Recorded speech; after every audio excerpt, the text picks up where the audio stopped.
ఏమో సౌండ్స్ వస్తున్నాయి. Left side sounds వస్తున్నాయి. ఉండేది అది ప్లేస్ ఎక్కడో సౌండ్ అవుతుంది వచ్చింది.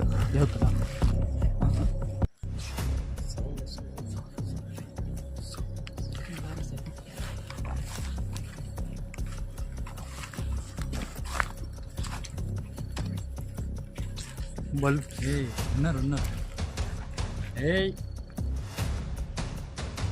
ఎవరైనా ఉంటే మాట్లాడచ్చు. సౌండ్ చేస్తే ఏమీ రాదు. ఎంతసేపు ఆడుకున్నా ఏం రాదు. ముందుకు వచ్చి మాట్లాడితే ఏదో మాట్లాడతాం.